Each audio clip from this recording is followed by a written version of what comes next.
The rain fell steadily as Wednesday Addams stood before the grand gates of Nevermore Academy, a place she had no desire to be.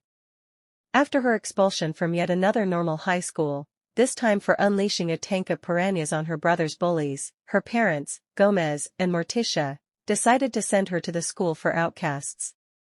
As Wednesday's gaze swept over the Gothic architecture and the students who passed through the gates, she felt a twinge of something, disgust, perhaps, or maybe curiosity. Wednesday entered the school, encountering a variety of students who belonged to a spectrum of supernatural backgrounds: werewolves, sirens, gorgons, and psychics. Among them was Enid Sinclair, her new roommate, a bubbly werewolf with a brightly colored wardrobe, a stark contrast to Wednesday's ever-present black attire.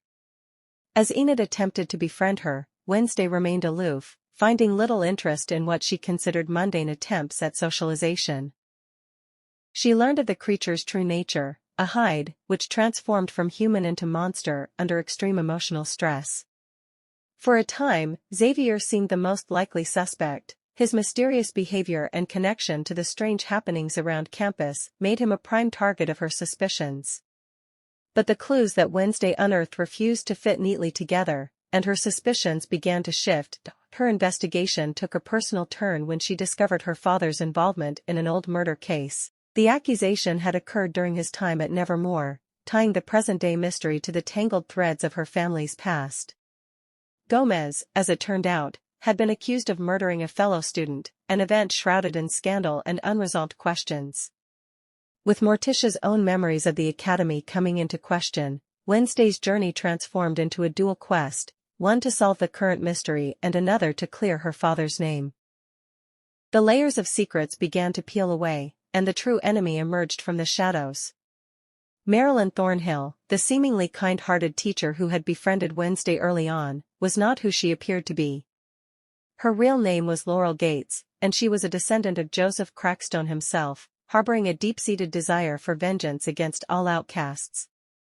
Thornhill had orchestrated the killings, using Tyler, the sheriff's son, as the hide to carry out her plans. Tyler, who had once seemed a benign presence in Wednesday's life, turned out to be the deadly creature behind the gruesome murders. In a chilling final confrontation, Laurel resurrected the vengeful spirit of Joseph Crackstone, determined to carry out his legacy of destruction.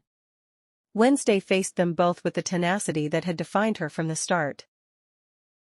However, the mundane was not to be a part of her life for long. Within the first few days at Nevermore, Wednesday's psychic abilities began to intensify, manifesting as vivid visions that left her dazed and intrigued. These visions gave her glimpses of brutal murders occurring in the nearby town of Jericho, deaths that were, according to local whispers, the work of a monstrous creature. Her curiosity quickly turned into a singular focus: she would uncover the truth behind these deaths, no matter where it led. Nevermore had its share of secrets, and so did the surrounding town. Sheriff Galpin, ever the skeptic, dismissed Wednesday's theories about a connection between the monster and Nevermore Academy, seeing them as mere fantasies. But Wednesday knew there was something more sinister at play, and she set out to prove it. Her investigation led her to Xavier Thorpe, a handsome, brooding psychic with an uncanny ability to bring his drawings to life.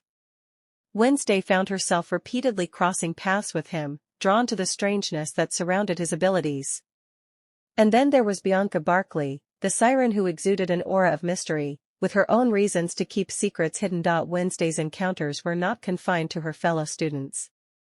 She met Dr. Valerie Kinbot, a therapist who took an unusual interest in Wednesday's visions, helping her piece together the fragmented scenes her mind revealed. As the visions became more frequent, they painted a disturbing picture: a century-old curse involving Joseph Crackstone, the founder of Jericho, whose hatred for outcasts had long lingered in the town's dark history. As Wednesday delved deeper, she began to suspect that the monster was not acting of its own accord but was being controlled by someone, a master who used the creature as a weapon. She fought fiercely, relying on her visions, her intellect, and the unexpected alliances she had formed. As flames engulfed the resurrected Crackstone and the screams of the defeated hide echoed into the night, Wednesday stood victorious. She had not only saved Nevermore, but had also unearthed the truths that had lingered in the dark for too long. Though the school had been saved, the experience left its mark on her. Wednesday had begun the journey alone, resolute in her disdain for the world around her. But through the trials of unraveling the mystery, she had discovered a reluctant appreciation for those who had helped her along the way.